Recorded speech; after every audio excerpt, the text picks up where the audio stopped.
नमस्कार, the beginning culture में आपका स्वागत है। जन गण मन। जी हाँ, जब कभी भी हमारे देश का राष्ट्रगान जन गण मन सुनाई देता है, हमारे रोम रोम में देशभक्ति की भावना उमड़ने लगती है। इस राष्ट्रगान के गीत कानों में पड़ते ही लोग सम्मान में खड़े हो जाते हैं। ये राष्ट्रगान सभी भारतीयों को एक सूत्र में बांधने का काम करता है। हम सभी जानते हैं कि इस राष्ट्रगान को रवींद्रनाथ टैगोर ने लिखा था। रवींद्रनाथ टैगोर एक महाकवि, लेखक, नाटककार, संगीतकार, दार्शनिक, समाज सुधारक और चित्रकार थे। साहित्य में बेहतर काम करने के लिए उन्हें साल 1913 में नोबेल पुरस्कार से नवाजा गया था। इस पुरस्कार को जीतने वाले वो पहले भारतीय थे। लेकिन क्या आपको पता है कि रवींद्रनाथ टैगोर ने सिर्फ भारत के ही राष्ट्रगान को नहीं लिखा, वे बांग्लादेश के राष्ट्रगान के भी रचयिता हैं। रवींद्रनाथ टैगोर की जयंती को लेकर लोगों को काफ़ी कन्फ्यूज़न है। कुछ लोग इसे 7 मई को मनाते हैं, तो वहीं बंगाल में इसे 9 मई को मनाया जाता है। आपको बता दें, ग्रेगोरियन कैलेंडर यानी अंग्रेजी कैलेंडर के हिसाब से रवींद्रनाथ टैगोर का जन्म 7 मई 1861 को हुआ था, लेकिन बंगाल में उनकी जयंती बंगाली कैलेंडर के अनुसार मनाई जाती है।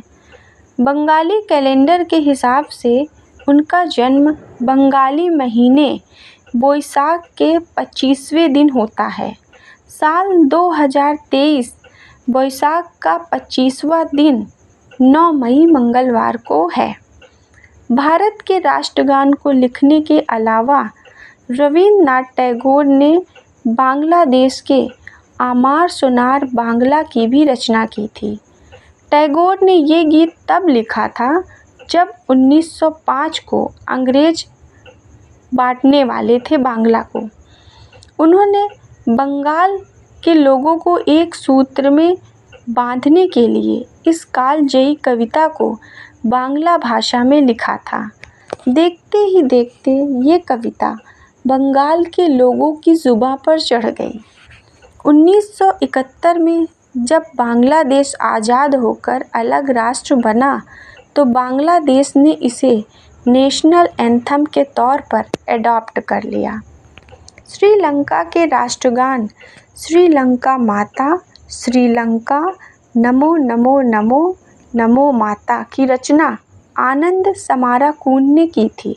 लेकिन बहुत कम लोगों को पता है कि इस गीत का भी एक हिस्सा रवींद्रनाथ टैगोर की कविता से प्रेरित है।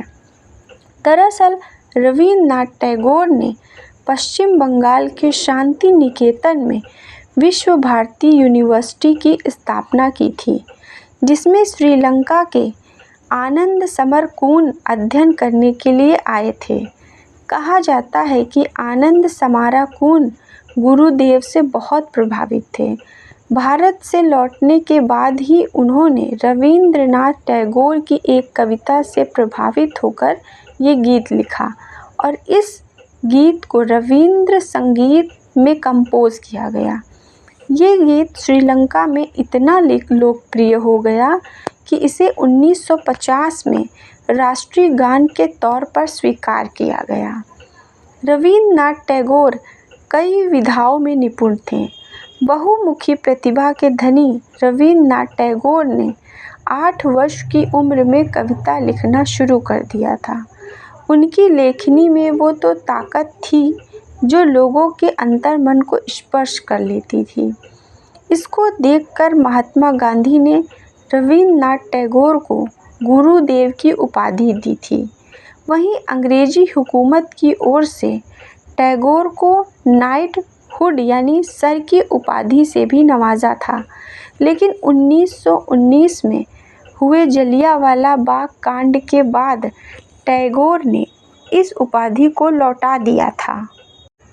रवींद्रनाथ टैगोर जी ने लिखा है, मैं सोया और स्वप्न देखा कि जीवन आनंद है। मैं जागा और देखा कि जीवन सेवा है। मैंने सेवा की और पाया कि सेवा आनंद है। धन्यवाद।